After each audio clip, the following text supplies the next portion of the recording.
ዩጋንዳ የናይል ተፋሰስ ኮሚሽን ወደ ሙሉ ትግበራ እንዲገባ የበኩሏን አስተዋጽኦ እንድታደርግ የውጭ ጉዳይ ሚኒስትሩ ጌዲዮን ጢሞቴዎስ ጠይቀዋል። ሚኒስትሩ ይህን ጥያቄ ያቀረቡት ላለፉት 6 ዓመታት ሳይካሄድ ተቋርጦ የቆየው የኢትዮጵያና ዩጋንዳ የጋራ ሚኒስትሮች ስብሰባ ትናንትና ዛሬ ሲካሄድ ቆይቶ ዛሬ በተጠናቀቀበት መድረክ ላይ ነው።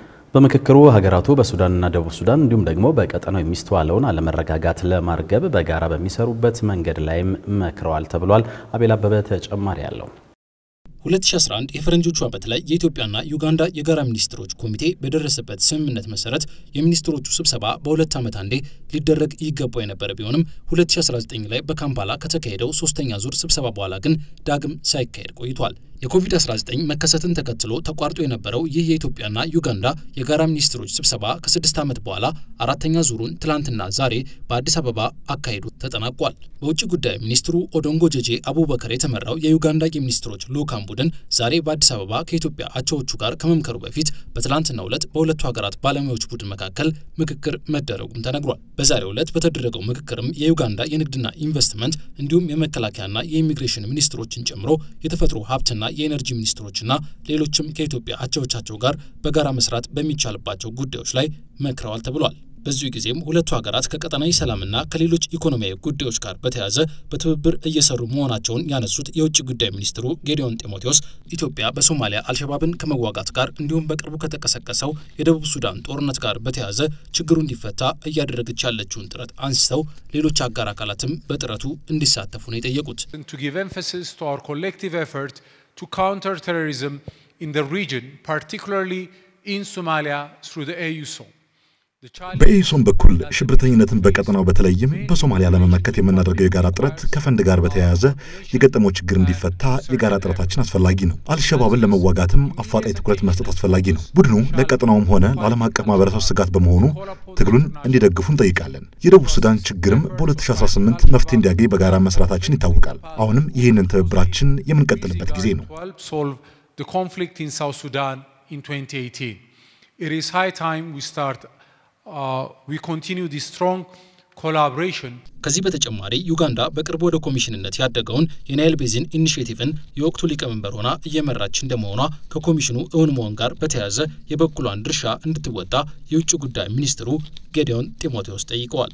Uganda, as the current chair of the Nile Council of Ministers, is at a historic moment ዩጋንዳ የአሁኑ የናይል ሚኒስትሮች ምክር ቤት ሊቀመንበር የሆነችው የናይል ተፋሰስ ወደ ኮሚሽንነት በተቀየረበት ትልቅ ታሪካዊ አጋጣሚ ላይ ነው። ስለዚህ ከቅርብም ሆነ ከሩቅ የሚመጡ ፈተናዎችን በመቋቋም ይህን ወርቃማ አጋጣሚ በጥበብ እንደምትጠቀሙ እናምናለን። የናይል ተፋሰስ ሀገራት ጥምረት ስምምነት በምላት እንዲተገበርና እንዲፋጠን በስራችሁ ላይ እገዛ እንደምናደርግ ላረጋግጥ እወዳለሁ። And that we will support you in your endeavors as the current chair of the Nile COM.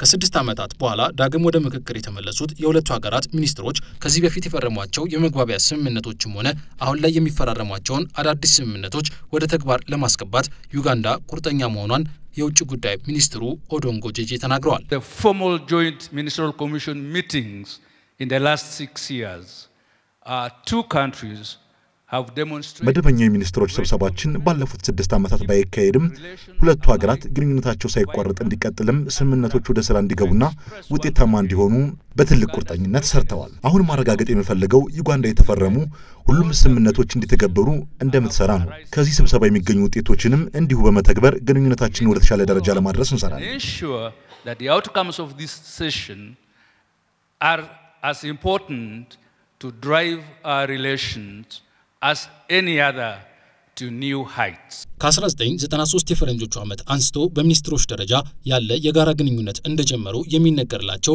ኢትዮጵያና ዩጋንዳ በዚህ በአራተኛው የሚኒስትሮች የጋራ ስብሰባ እስካሁን የተጓዙበትን ሂደት ገምግመው በቀጣይ ስለሚሰሩ ስራዎችም እንደመከሩ ነው የተነገረው።